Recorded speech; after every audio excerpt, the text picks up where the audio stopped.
Although it might look like these are just some automatic jukebox players, the new Java ability of being able to put in a disk automatically into the jukebox using a hopper and pull them out with the hopper underneath when they're finished is going to be the biggest revolution to Minecraft redstone clocks that we've seen in many years.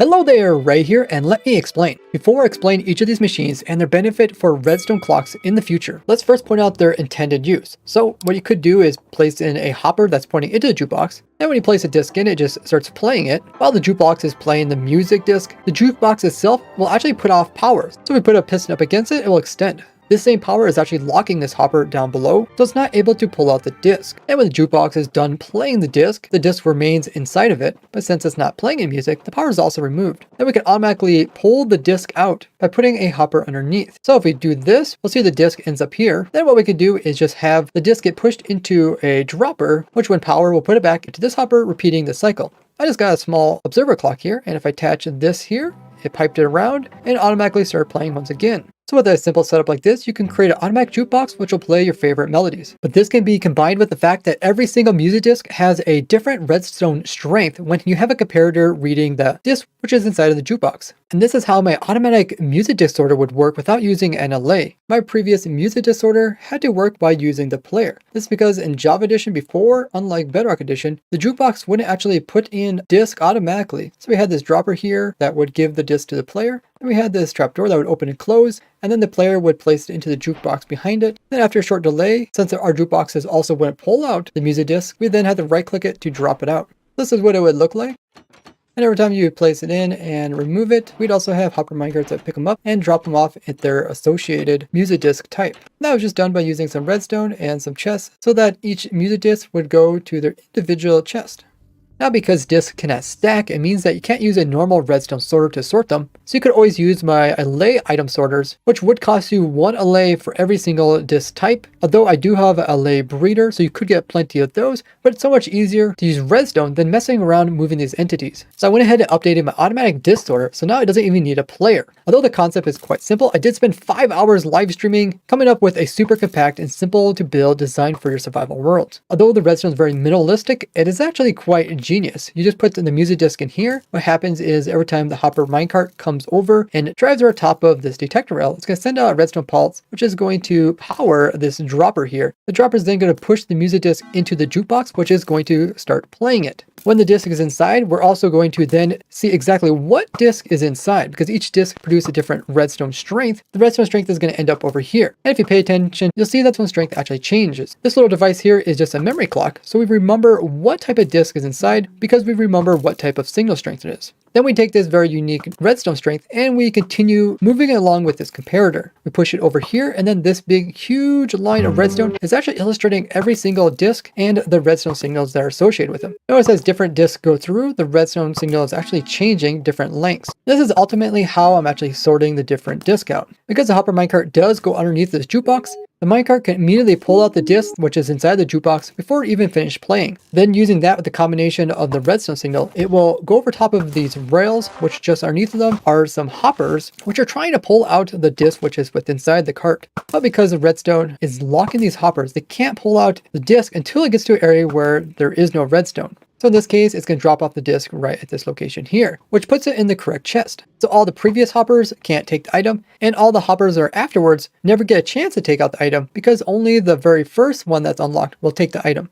So once the hopper minecart gets the item removed, it just bounces back and repeats the entire process over. So it's actually quite fast at pulling the disc out, sorting them, and putting them in the right location. But I went ahead and went one step further, connecting this up to my music disc farm. So if we go up here, this is my creeper farm, which is the same design I used in other farms like my copper farm. It consists of some cats, some spawning platforms, and some places for the creepers to fall down. You typically build this farm over ocean, so you don't have to worry about hostile mobs spawning anywhere else except for directly inside of your farm. Then the player would just AFK up in the air. That way there's no mobs being loaded underneath of it, and instead all the mobs will be forced to spawn directly inside of the creeper farm. Then inside of it here, we would only get creepers to spawn because the trapdoors are so low, no other mobs will spawn inside. inside. And we won't also get spiders because of the carpets blocking big enough area for them to spawn in. The creepers are then going to get scared by the cats on the different levels, and they're eventually going to walk over, fall down into the water down below. This is all going to move them towards the center here. Once they fall down the chute, they're going to land on some dripstone point, which is going to do enough damage so that when the skeleton does hit them with his bow, it will kill them.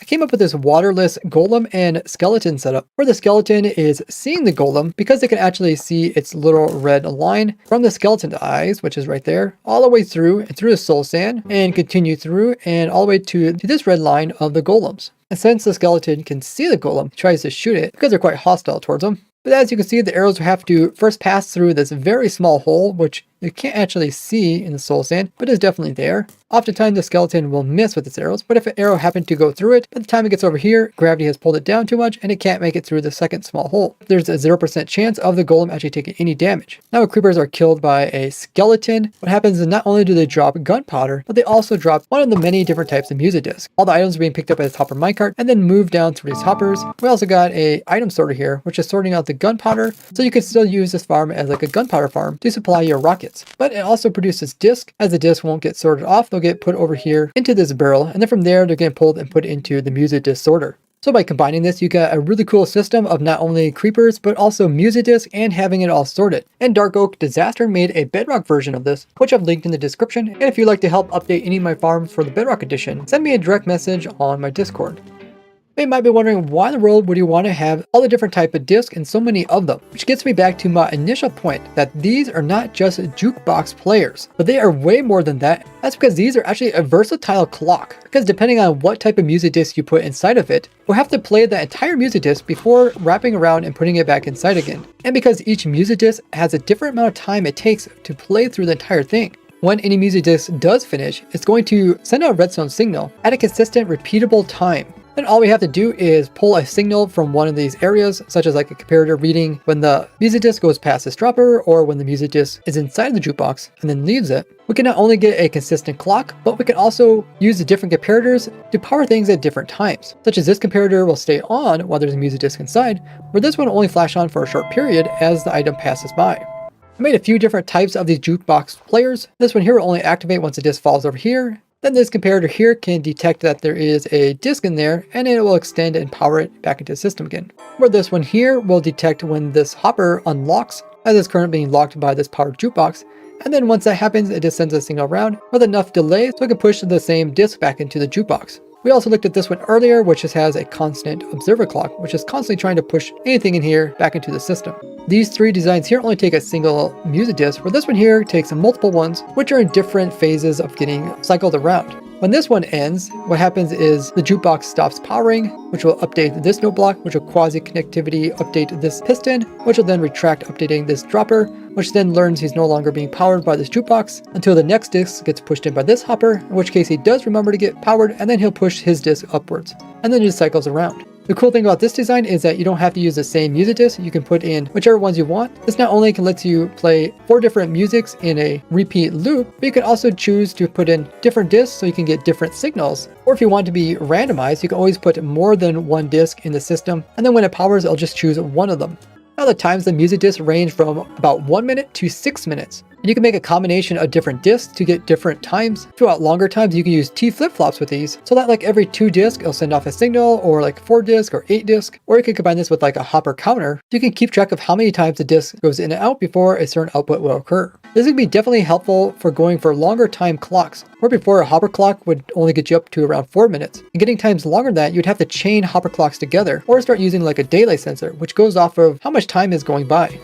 Now the downside to this clock versus like a hopper clock is that it does use music discs, which are a lot harder to come by than items which are normally inside of hopper clocks. This also takes a jukebox, which does cost a diamond. And it ends up using similar materials as like a hopper clock, where you have like 2 hoppers. You also would probably need a comparator and some other bits of redstone similar to this. But if you start needing to get longer times and needed to chain hopper clocks together, then that's where the advantage of this would come back. The jukebox also plays music, which can be quite annoying over time, especially if it's some type of machine you have to be around a lot. Now you can always come in and just turn your music off like I normally have, but it's not as easy like stopping noise as like putting a block over top of a note block. Do you ever think you would use one of these disc clocks in your world? And if so, where at? You can take a look at these more closely with the schematics or the world downloads, as well as all my other crazy farms, which are part of my Farm Everything Minecraft series. Now see how I'm designing an automatic farm for every single item in the game of Minecraft, or this one about complex redstone machines, and let your favorite Minecrafters know about the crazy cool uses for jukeboxes. And remember to join my Twitch live streams where we went ahead and built all these up. I live stream every Wednesday, Friday, Saturday, and Sunday at 2 p.m. Eastern. Thank you all who joined my live streams and helped me improve my redstone. I'd like to thank you for watching. I'll see you in the next one. Bye bye!